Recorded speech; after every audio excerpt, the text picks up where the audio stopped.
The auctioneer laughed as the frightened young woman lowered her eyes in shame. Men shouted bids as if she were nothing more than livestock. Then, from the silent edge of the crowd, an Apache chief stepped forward. He looked at her trembling hands, the faded wedding ring she still wore, and the bruises hidden beneath her sleeves. In a voice so calm it silenced the entire marketplace, he asked only one question. "How much do you cost?" No one could have imagined that those 5 words would ignite a war, expose a ruthless conspiracy, and change both their lives forever. The Arizona Territory, 1883. The morning sun hung low over the dusty town of Dry Creek, painting the streets in shades of gold that hid nothing of the misery beneath them. Wagons creaked over uneven roads. Horses stamped impatiently outside the saloon. Merchants shouted prices while children chased each other through clouds of dust. But on this day, no one had gathered to buy cattle or supplies. They had gathered to buy a woman. Emma Carter stood on a rough wooden platform outside the county courthouse, her hands bound loosely with rope. Her faded blue dress, once beautiful, was stained with dirt from weeks of hardship. Loose strands of chestnut hair framed a face that had forgotten how to smile. Though exhausted, she refused to lower her chin. She would not give them that satisfaction. Just 6 months earlier, Emma had lived a quiet life on a small ranch with her husband, Daniel. They had owned little, but they had everything they needed: hard work, honest neighbors, and dreams of raising a family on their own land. Then everything changed.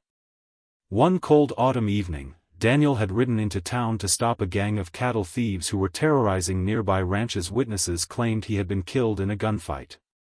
The sheriff had called him a hero. The banker had called him a debtor. Only a week after Daniel's funeral, Mr. Horace Whitmore, the wealthiest banker in Dry Creek, arrived carrying a thick leather ledger. According to his records, Daniel supposedly owed more money than the ranch was worth. Emma stared at the numbers in disbelief. "My husband never borrowed this much." Whitmore only smiled. "The papers say otherwise." She begged to see the original contracts. He refused. She pleaded for more time. He laughed. Within days, the ranch was seized. The horses, cattle, tools, and even Daniel's wedding rifle were auctioned to strangers. Every memory of their life disappeared piece by piece. Emma fought the eviction with everything she had, but no lawyer in town dared challenge Horace Whitmore. Everyone depended on his money. When she could no longer pay the remaining debt he claimed she owed, the banker discovered an old territorial law allowing debtors to be sold into years of indentured service. It was legal. Cruel. But legal. Now Emma stood before nearly 100 curious townspeople who looked at her the same way they looked at livestock. The auctioneer adjusted his hat and climbed onto the platform. "Fine folks," he shouted with forced cheerfulness. "Healthy. Strong. 26 years old. Knows cooking, sewing, ranch work, and bookkeeping. Who'll start the bidding?" A few men laughed.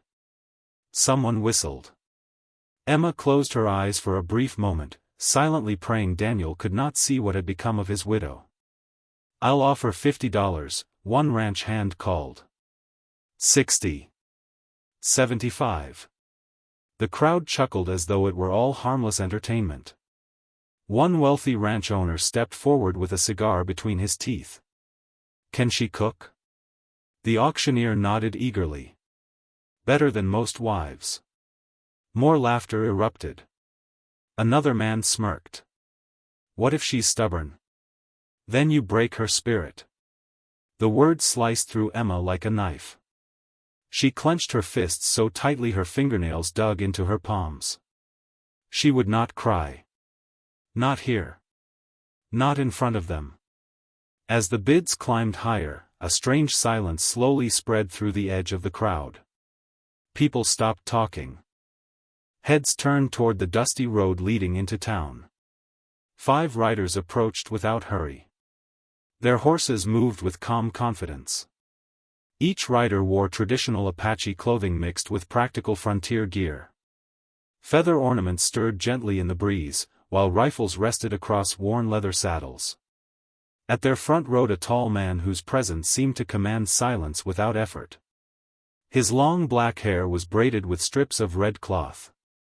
A scar crossed one side of his weathered face, and his dark eyes missed nothing. Everyone recognized him. Chief Black Hawk. The same Apache leader many settlers feared. The sheriff stiffened immediately. Hands drifted toward holstered revolvers. The chief ignored them all. His gaze settled only on Emma. He noticed the bruises around her wrists where the rope had rubbed against her skin. He noticed the patched sleeves she had sewn herself. He noticed the thin silver wedding ring she still refused to remove. Most of all, he noticed the quiet dignity she carried despite standing on an auction block. He dismounted slowly. Not a single warrior behind him reached for a weapon. The townspeople whispered nervously. What does he want? Why is he here? This could turn ugly. The auctioneer cleared his throat. This auction isn't for Indians. Black Hawk calmly walked closer. His boots stopped only a few feet from the platform. He looked directly into Emma's frightened eyes. For the first time that morning, someone looked at her like she was a human being. Not property. Not a debt. A person. Emma could not understand why. She had never seen this man before. The auctioneer tried again. If you're not buying cattle, move along. Black Hawk never even glanced at him. Instead, in a voice so soft that everyone leaned forward to hear, he asked one simple question. How much do you cost? The entire street fell silent. Even the horses seemed to stop moving. The auctioneer blinked. You mean the woman? Black Hawk slowly nodded. Name your price. The banker stepped forward, smiling greedily. $150. Several people gasped. It was nearly double what anyone had offered. Without bargaining. Without hesitation. Without asking another question. Black Hawk reached into a leather pouch hanging from his saddle and placed a heavy stack of gold coins into the banker's waiting hands. The coins clinked loudly in the silence. There, he said evenly. The debt is paid. The banker quickly counted the money, unable to hide his excitement. It appears, she's yours. Black Hawk's expression never changed. He stepped toward the platform and calmly cut the ropes binding Emma's wrists. She rubbed the sore skin, confused and frightened. What happens now?" she whispered. For a long moment, the Apache chief simply looked at her. Then, in a voice filled with quiet certainty, he answered. "No one owns you." Emma stared at him, unable to believe what she had heard. Behind them, the crowd watched in stunned silence. None of them realized that the woman they had tried to sell, and the Apache chief who had just bought her freedom, were about to uncover a secret powerful enough to shake the entire Arizona territory. The ride out of Dry Creek was long and silent.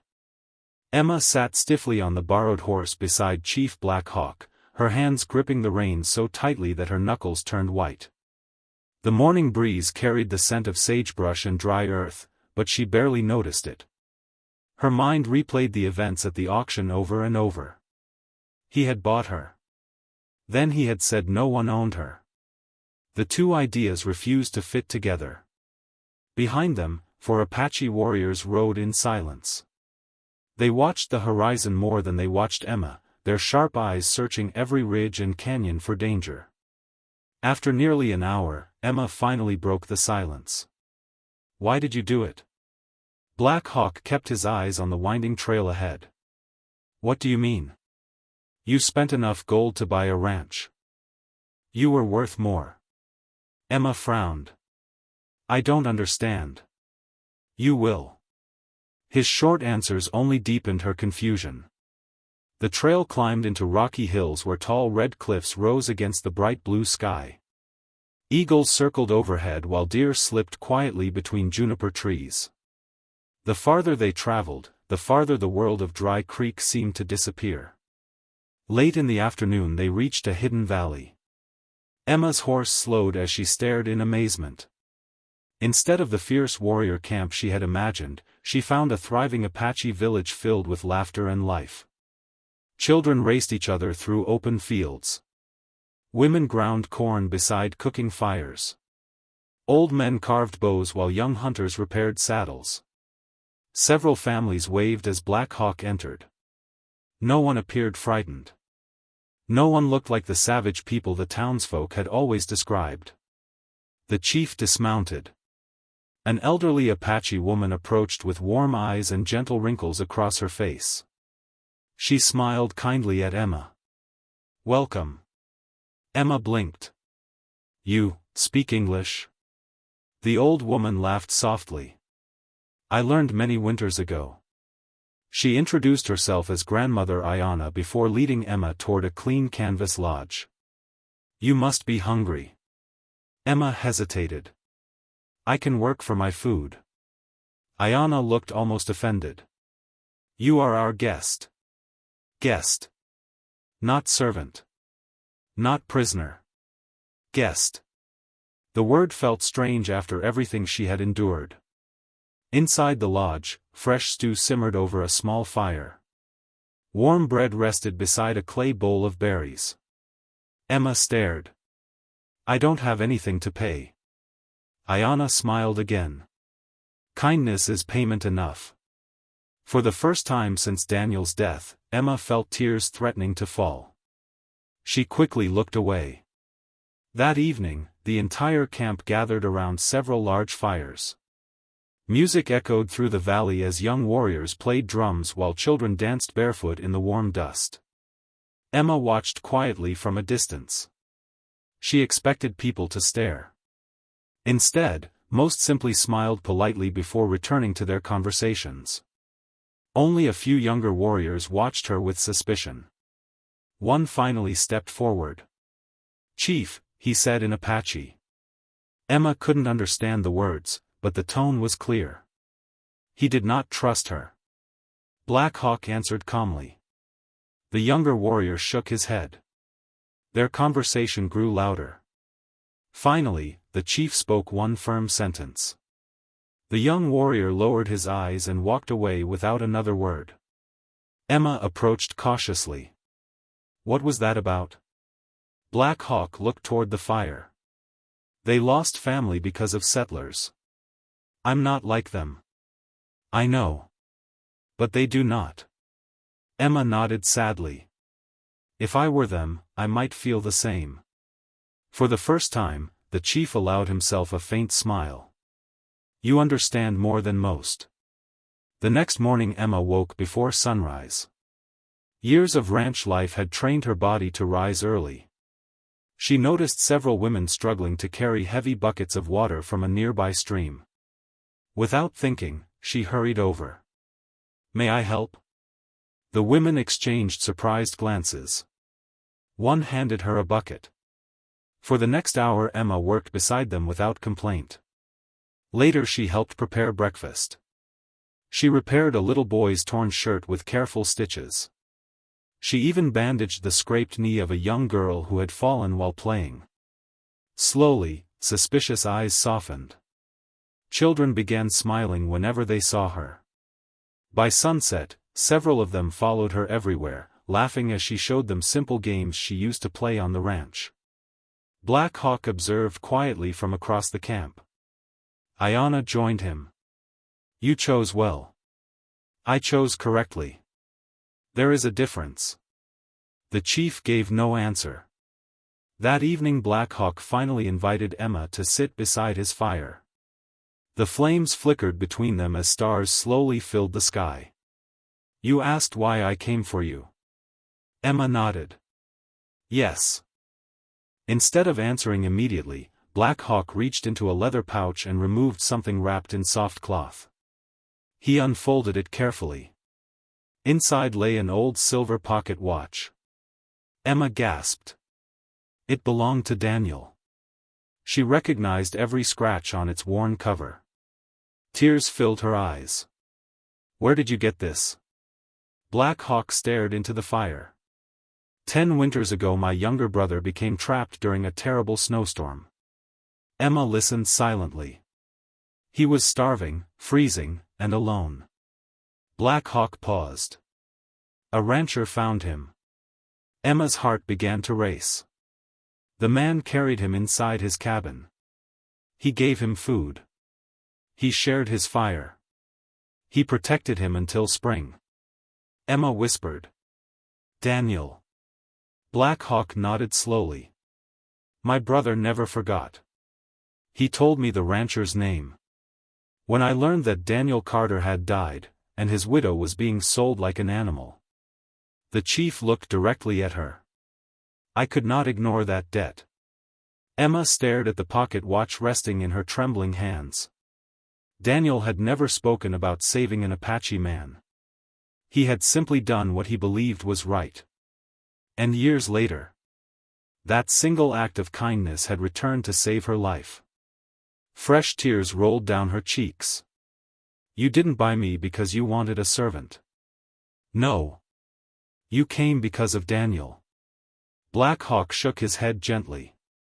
"I came because honor demands that good deeds are never forgotten." Before Emma could answer, one of the village scouts came running into the camp. He was breathing hard. "Chief." Black Hawk stood instantly. "What is it?" "The white banker from Dry Creek has hired bounty hunters." The entire camp fell silent. "They're following your trail." The scout looked toward Emma. "They're coming to take her back." Emma's blood ran cold. She realized her nightmare was far from over. Somewhere beyond the dark hills, armed men were already riding toward the Apache village, and they would stop at nothing until she was in chains once again. The warning reached every corner of the Apache village before sunrise. Bounty hunters were coming. The camp, peaceful only hours earlier, stirred with quiet urgency. Warriors tightened saddle straps, sharpened knives, and checked their rifles. Scouts disappeared into the surrounding hills like shadows, watching every trail that led into the valley. Emma stood outside her lodge, guilt weighing heavily on her heart. "They're here because of me," she said softly. Chief Black Hawk, who was inspecting his horse nearby, looked up. "They are here because evil men fear the truth. But innocent people could get hurt. They already have." His words carried no anger toward her, only certainty. Emma lowered her eyes. "I don't want your people paying for my problems." Black Hawk stepped closer. "From the moment I freed you, your problems became ours." His calm confidence surprised her. For the first time since Daniel's death, she realized she was no longer facing the world alone. The bounty hunters never entered the valley. Black Hawk's scouts intercepted them long before they found the hidden village. From the high ridges, the Apache warriors watched 6 armed riders searching the canyons below. After several frustrating hours, the hunters gave up and returned toward Dry Creek. But Black Hawk knew they would return. "They'll come back with more men," he told his council that evening. "And next time, they'll have help from the sheriff." The elders nodded grimly. Emma listened quietly from the edge of the meeting. She hated being the reason for the danger, yet she could not deny the kindness these people continued to show her. Days turned into weeks. Emma refused to spend her time hiding. Instead, she worked. She helped the women harvest corn from small fields near the river. She mended torn blankets and repaired children's clothes using the sewing kit she had carried from her ranch. Soon, the children began gathering around her every afternoon. Many had never seen books before. Emma used pieces of charcoal to draw letters on smooth flat stones. "This," she said with a smile, writing a large A, "is the first letter." The children repeated it together. "A." She laughed as one little boy proudly drew the letter upside down. "Close enough," she teased.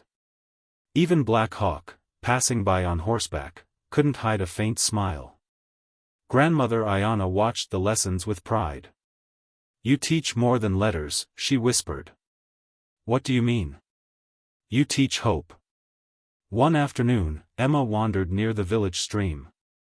She found Black Hawk repairing a broken saddle beneath the shade of an ancient cottonwood tree.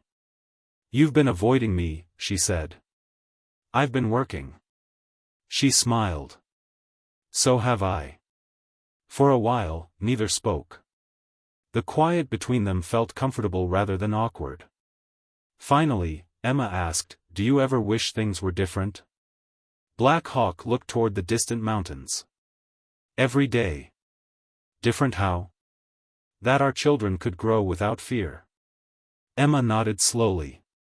Daniel wanted that too. The chief remained silent. She reached into her pocket and removed Daniel's silver pocket watch. "I've been thinking about what you told me." Black Hawk waited. "He never mentioned saving your brother. He believed kindness needed no audience." Emma smiled sadly. "That sounds exactly like him." For several moments, they simply listened to the river flowing over smooth stones. It was the first peaceful conversation Emma had enjoyed in months. The peace ended 2 days later. One of Black Hawk's scouts galloped into camp at full speed. "Chief!" Everyone turned. The scout slid from his horse, breathing heavily. "I followed Sheriff Collins into Dry Creek."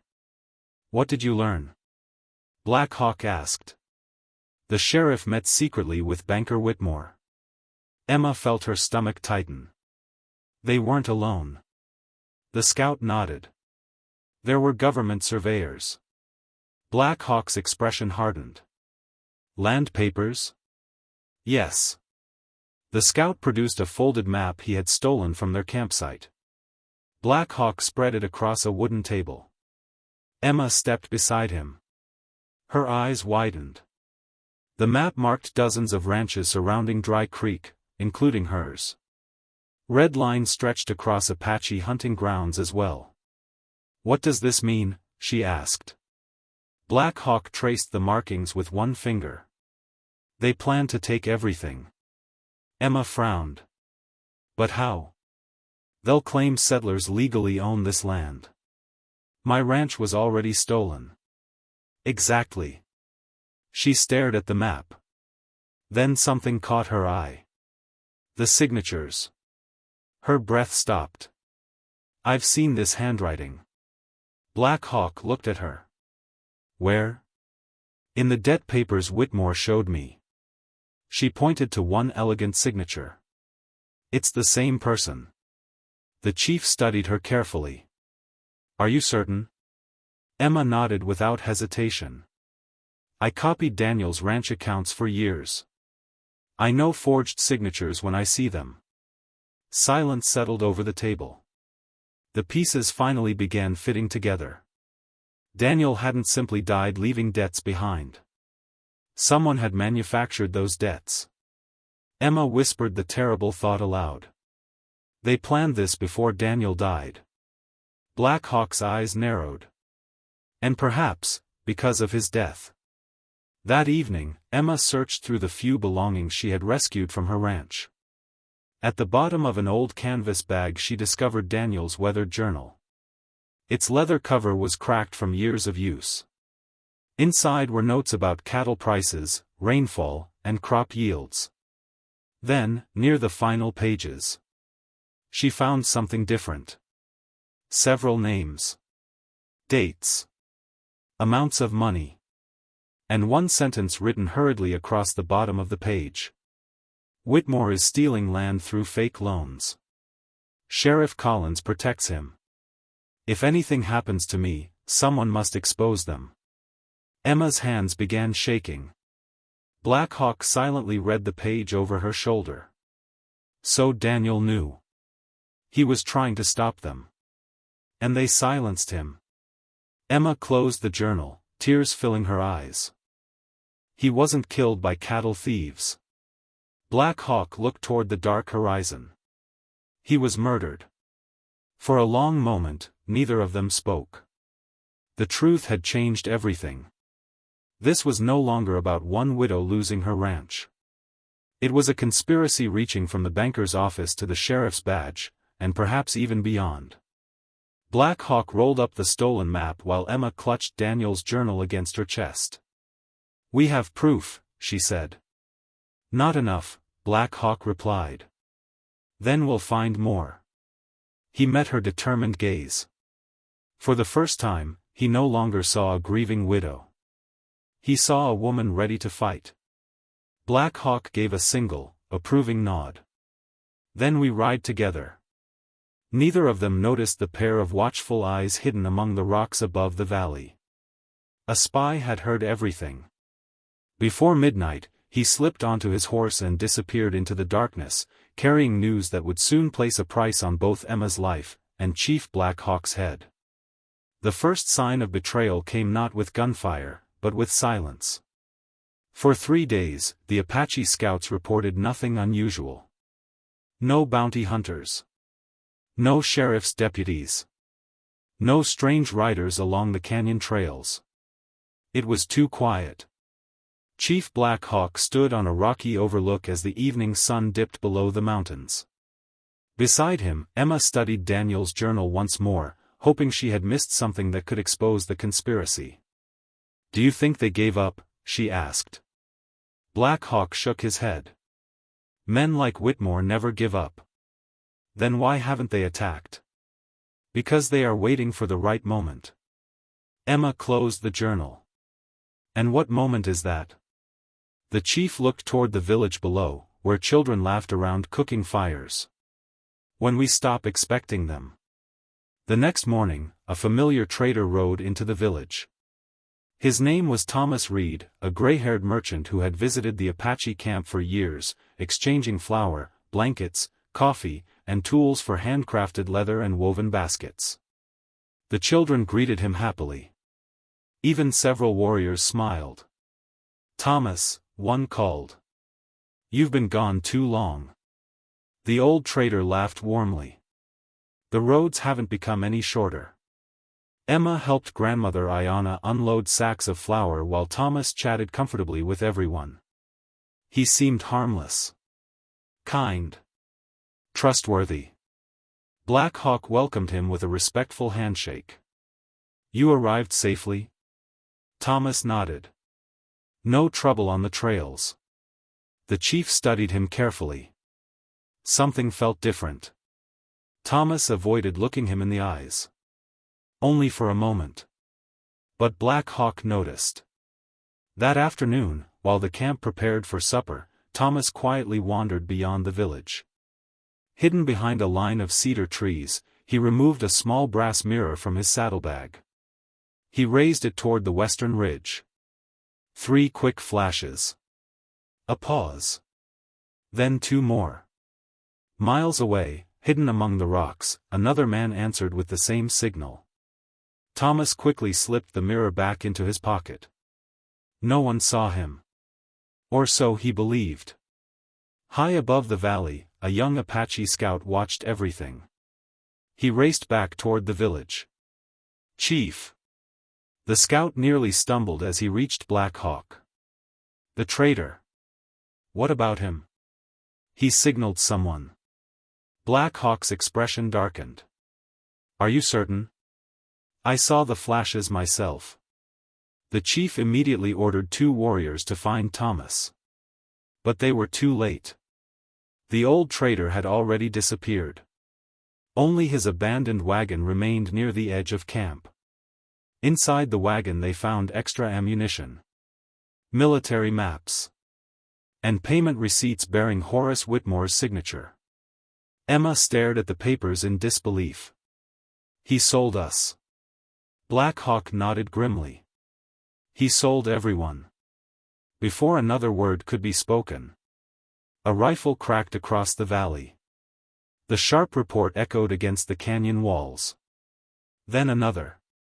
And another. "Riders," shouted a scout from the cliffs. Dozens of them. The peaceful village exploded into motion.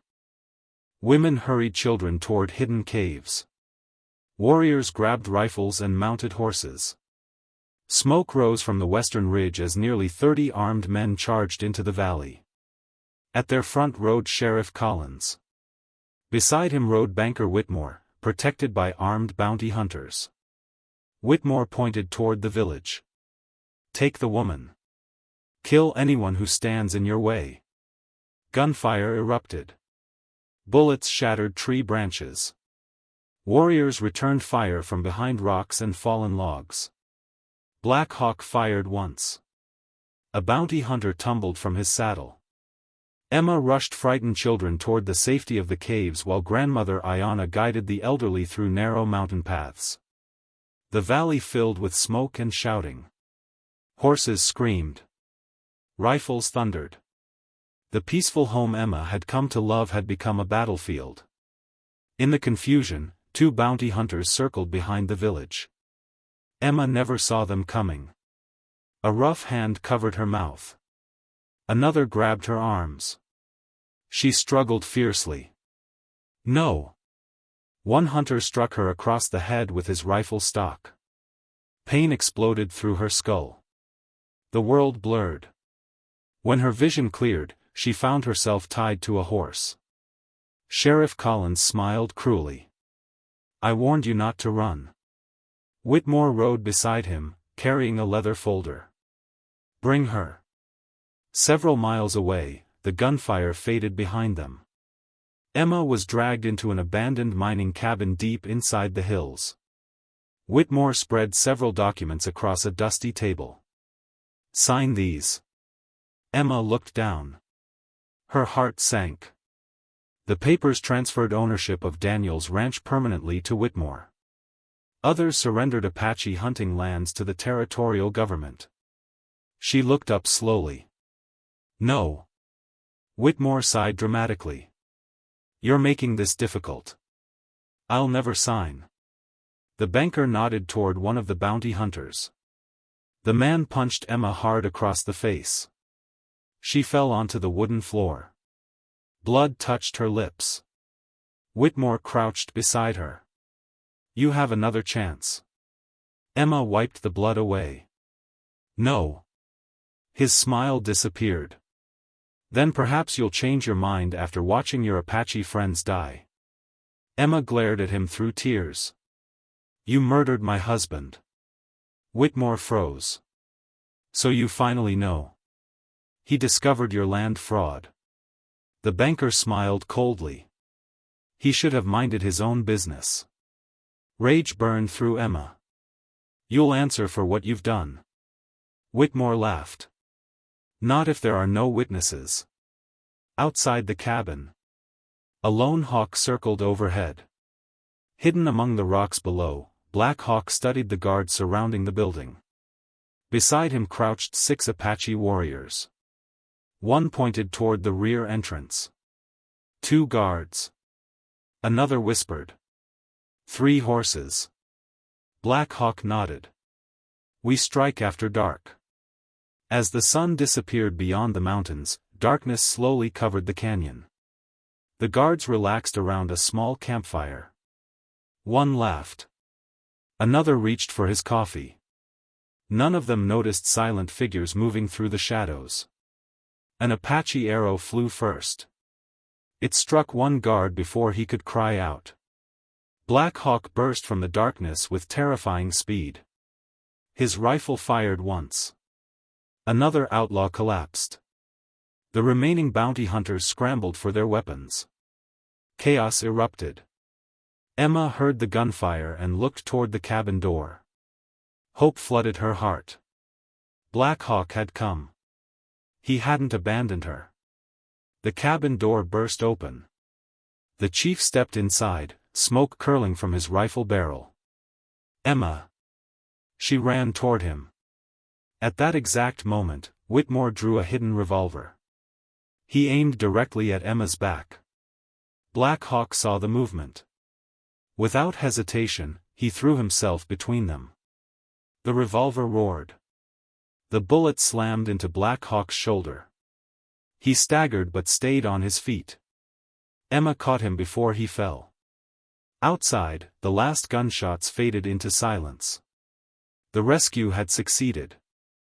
But as Emma pressed trembling hands against the blood pouring from Black Hawk's wound, she realized the man who had risked everything to save her might not survive the night. The ride back to the Apache village was the longest night of Emma Carter's life. Chief Black Hawk sat slumped over his horse, his left hand gripping the saddle horn while blood soaked the buckskin shirt beneath his shoulder. Every step the horse took sent another wave of pain across his face, but he never uttered a complaint. Emma rode beside him, her eyes filled with worry. "Stay with me," she whispered. "I'm still here. Don't close your eyes." A faint smile appeared beneath his exhaustion. "You give orders like a chief. Someone has to." Even wounded, he managed a quiet chuckle. Behind them, the Apache warriors kept a careful watch on the dark trails. Although they had rescued Emma, everyone knew Whitmore and Sheriff Collins had escaped. The battle was far from over. As soon as they reached the village, Grandmother Ayanna hurried forward. "Lay him down." The warriors carried Black Hawk into the medicine lodge while Emma followed close behind. The old healer carefully cut away the blood-stained buckskin. Emma turned pale. The bullet had passed cleanly through his shoulder, but the wound was deep. "He has lost much blood," Ayanna said quietly. "Can you save him?"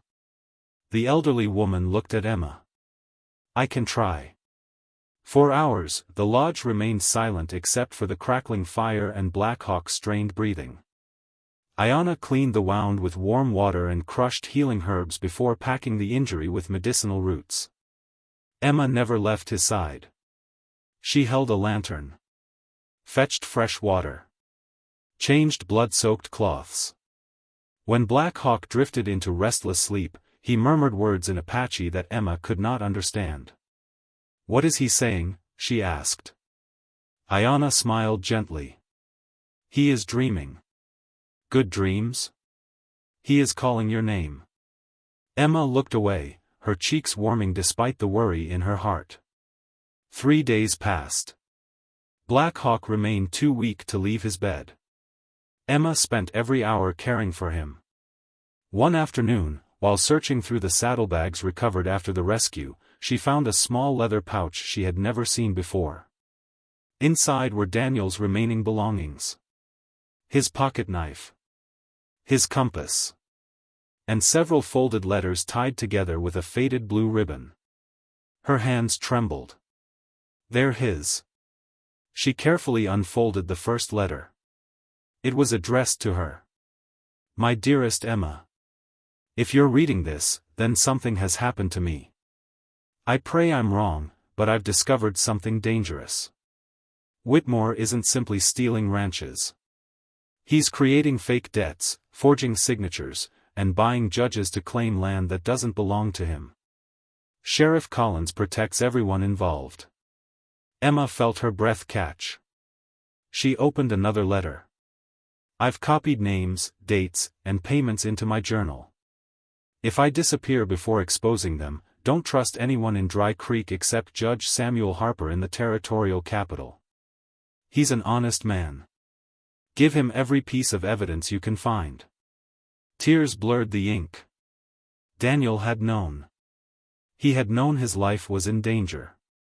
Yet he had continued gathering evidence anyway. Emma hurried outside, carrying the letters. Black Hawk, now able to sit beneath a cottonwood tree despite the sling supporting his injured arm, looked up as she approached. "You should still be resting," she said. "I've rested enough." She handed him the letters. He read them slowly. When he finished, his expression hardened. "Your husband was murdered." Emma nodded silently.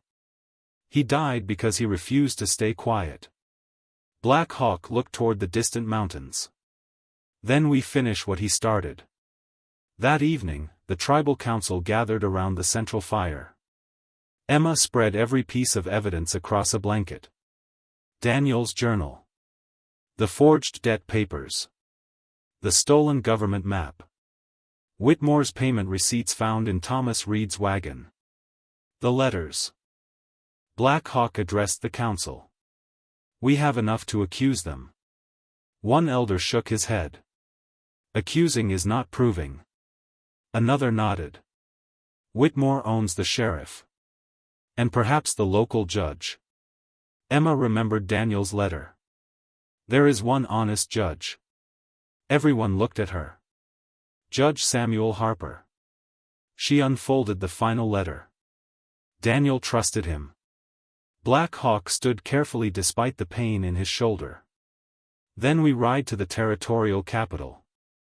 It will take nearly a week, one warrior warned. So be it. Another elder frowned. The roads will be watched. Black Hawk smiled slightly. Then we will not use the roads. Meanwhile, in Dry Creek. Whitmore paced angrily inside his office. Sheriff Collins slammed a whiskey glass onto the desk. You let them escape. Whitmore glared back. You had 30 armed men. They had that Apache devil. The banker clenched his fists. If Emma reaches the capital, we're finished. The sheriff nodded grimly. What do you suggest? Whitmore opened a drawer. Inside lay a stack of gold coins. Every outlaw, bounty hunter, and hired gun between here and the capital gets the same offer. How much? Whitmore smiled coldly. $500. The sheriff raised an eyebrow. That's a fortune. So is everything we'll lose if she survives. 2 days later, Emma, Black Hawk, and 6 trusted warriors began their journey. Rather than following the main stagecoach route, they traveled through hidden mountain passes known only to the Apache. The journey was slow. Black Hawk's shoulder still caused him pain, though he refused to complain. Emma often rode beside him. You should let someone else lead. I will. When? When this is over.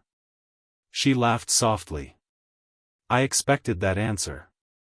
Their friendship had become something deeper, though neither dared speak the feelings growing between them. There were more important battles ahead. On the 5th evening, they camped beside a narrow river. As darkness settled over the valley, one of the scouts hurried back. Chief. What is it? I counted at least 20 riders. Emma looked up sharply. Bounty hunters? The scout nodded. They're searching every trail. Black Hawk slowly stood. They know where we're going. Emma's heart sank. They'll try to stop us before we reach Judge Harper. Black Hawk looked toward the distant lights of the territorial capital, barely visible beyond the mountains. Then tomorrow. He tightened the strap of his rifle with his uninjured hand. We ride straight into the storm. Across the river, hidden among the trees, dozens of armed men quietly watched the Apache camp. Their leader smiled as he recognized Emma beside the fire. By sunrise, the road to justice would become the deadliest battlefield any of them had ever faced. The first rays of dawn crept over the mountains as Emma Carter tightened the saddle on her horse. The camp was already awake. No one spoke much. Every warrior knew the day ahead would decide not only Emma's future but the fate of every Apache family and honest rancher in the Arizona Territory. Chief Black Hawk stepped from his tent, his wounded shoulder still bound tightly beneath a leather sling. Though pale from blood loss, his eyes remained steady. Emma looked at him with concern. You should stay behind. He smiled faintly. If I stay behind, Whitmore wins. You could reopen your wound. I've survived worse. Emma sighed, knowing she would never change his mind. Then promise me one thing. What? Come back alive. Black Hawk met her eyes. I intend to. By mid-morning, the group reached the outskirts of the territorial capital. Unlike Dry Creek, the city buzzed with government officials, merchants, soldiers, and travelers from every corner of the territory. Stone buildings lined the streets. The courthouse stood proudly at the center of town, its American flag waving gently above the roof. Emma felt hope for the first time in months. We made it. Black Hawk studied the streets carefully. Not yet. Almost immediately, one of the Apache scouts galloped toward them. Chief. Black Hawk turned. Speak. The bounty hunters found us. Emma looked behind. Nearly 30 armed riders thundered into the city from the southern road. At their front rode Sheriff Collins. Beside him, smiling with confidence, was Horace Whitmore. The banker pointed toward Emma. There. Before anyone could react, gunfire exploded across the street. Citizens screamed and scattered. Horses reared. Store windows shattered. Black Hawk pushed Emma behind a stone fountain as bullets struck the marble. Stay down. The Apache warriors returned fire while trying to protect frightened civilians. Several soldiers stationed near the courthouse heard the shooting and rushed toward the fight. Sheriff Collins shouted. They're criminals. Help us. But before the soldiers could act, Emma stood. Holding Daniel's journal high above her head, she cried. They're lying. Everyone froze for just a moment. I have proof. Judge Samuel Harper, alerted by the gunfire, stepped out of the courthouse surrounded by deputies. What is happening here? Emma ran toward him despite the danger. Black Hawk followed closely. Whitmore shouted desperately. Stop her. A bounty hunter raised his rifle. Before he could fire, Black Hawk tackled Emma to the ground. The bullet struck the courthouse steps instead. The soldiers immediately turned their rifles toward the attackers. Judge Harper's voice thundered across the square. Enough. The fighting stopped. Silence settled over the street. Inside the courthouse, Emma placed every piece of evidence upon the judge's desk. Daniel's journal. The forged debt papers. The stolen government survey map. The payment receipts recovered from Thomas Reed. Finally, Daniel's letters. Judge Harper spent hours examining every document. Several handwriting experts were summoned. A government surveyor compared signatures. Bank records were brought from the treasury.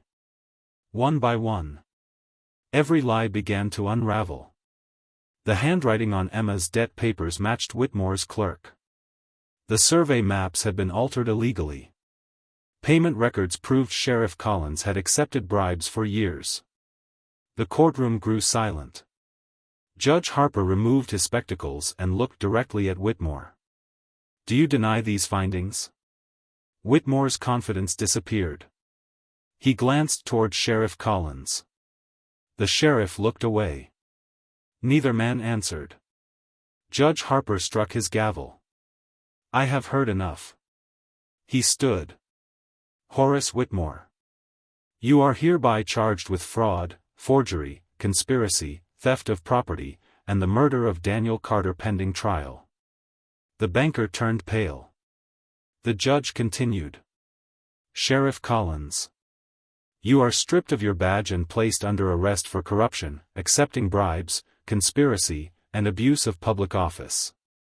Soldiers immediately surrounded both men. For the first time in years, justice had arrived. Weeks later, the trials ended. Witness after witness came forward. Ranchers who had lost their land testified. Former employees admitted they had forged signatures under Whitmore's orders. Even Thomas Reed confessed his role in the conspiracy in exchange for a lighter sentence. The verdict was unanimous. Every stolen ranch would be returned. Every fraudulent debt cancelled. Government officials ordered new treaties protecting Apache hunting grounds from illegal seizure. Dry Creek finally received an honest sheriff. Peace slowly returned. One warm autumn afternoon, Emma stood outside the small ranch house that had once belonged to her and Daniel.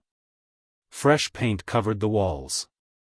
New horses grazed peacefully in the pasture. Neighbors who had once been too frightened to help now arrived with lumber, fencing, and seed. They worked together to rebuild everything Whitmore had stolen. Black Hawk rode through the front gate. His shoulder had healed, though a scar remained. Emma smiled as she walked toward him. "You came. I promised." He looked around the ranch. "It feels alive again. Because people finally chose what was right." She stepped closer. "I've been thinking." "So have I." Emma laughed softly. "When you first saw me, I thought you bought me." Black Hawk shook his head. "I only paid a debt. You gave away a fortune. A fortune can be earned again." She looked into his eyes. "What you gave me was far greater." He remained silent. "You gave me my freedom." For a long moment, neither of them spoke. The wind carried the scent of wildflowers across the fields Daniel had once dreamed of protecting. Emma gently reached for Black Hawk's hand. "This ranch will always have a place for you." Black Hawk smiled. "And my people will always have a friend here." The distance between them disappeared. Not because one had rescued the other, but because they had walked through grief, betrayal, sacrifice, and justice together. As the sun dipped below the western horizon, children from both the ranch and the Apache village ran laughing through the open fields, playing together without fear, without hatred, and without the burdens of the past. Emma watched them with tears of joy in her eyes. Months earlier, she had stood on an auction block believing her life was over. Now she understood the truth. The day an Apache chief had quietly asked, "How much do you cost?" he had not purchased her future. He had given her the chance to reclaim it. And in doing so, two worlds that had long been divided found hope, healing, and a new destiny, together.